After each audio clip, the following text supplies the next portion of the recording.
Let's stay in London now in order to cross paths with Billy Bragg, who's got a new album out called Don't Try This at Home, also featuring such guest talents as Johnny Marr and members of R.E.M.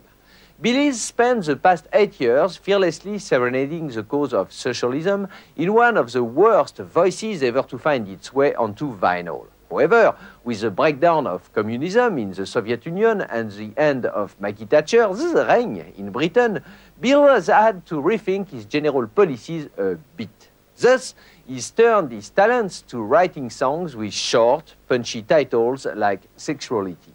But never fear, Bill's not started wearing lots of heavy chains around his neck and singing like Barry White. No. In fact, he wants you to know that though he may be broadening his musical horizons, he still keeps the red flag flying close to his heart. Comrade Billy Bragg, people's friends and self-styled Bard of Barking, under the penetrating gaze of Rapido now.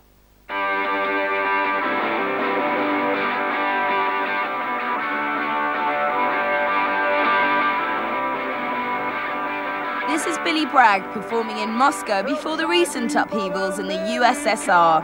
Rapido met up with him at Karl Marx's grave in Highgate Cemetery to discover that he believes Marx's views on communism are still valid today. I think although Marx's analysis may have been wrong, the things that he wrote about are still with us. The problems that he saw are still facing us. You know, the failure of capitalism to deliver the fruits of society to the majority of people.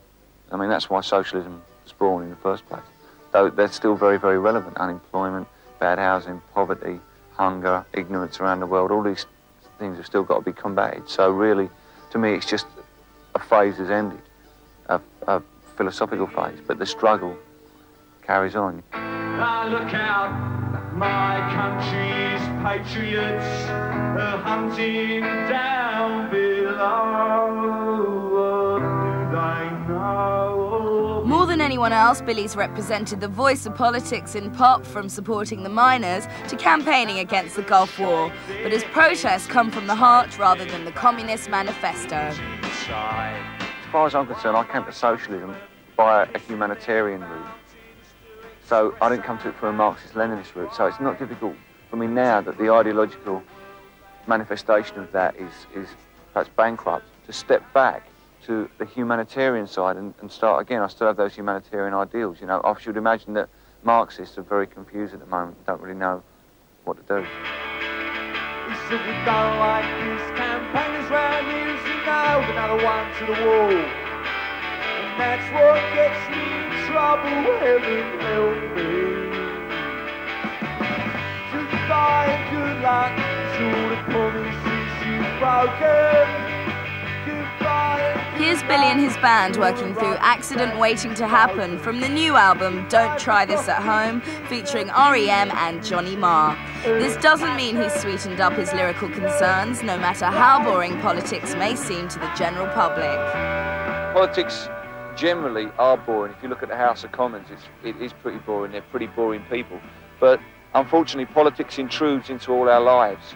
And I think we all should be prepared and also capable of carrying and arguing about the subject. You know, everyone has some points of view about the important issues of the day, whether it's racism, sexism, homophobia, the war, the unions, the political parties. And I think everybody should at least be challenged on those issues rather than just pretending they don't exist. I'm getting way down.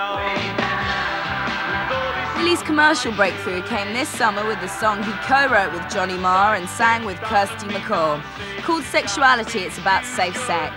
Although it represents a change in direction and subject matter, as far as Billy's concerned, it meets the necessary requirements of a pop song. I think it's very important that you don't write songs that only mean something to a small clique of people.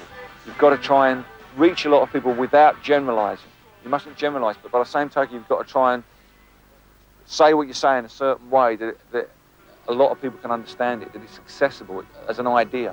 And I think to use some colloquialisms is very helpful. God's footballer hears the voices of angels above, the choir of Molyneux. He's British and proud of it, but he's quite happy to take what he wants from other cultures. We are in a very privileged position because of our language. We are kind of like a conduit for American culture, halfway between the great cultures of Europe and the great culture of North America.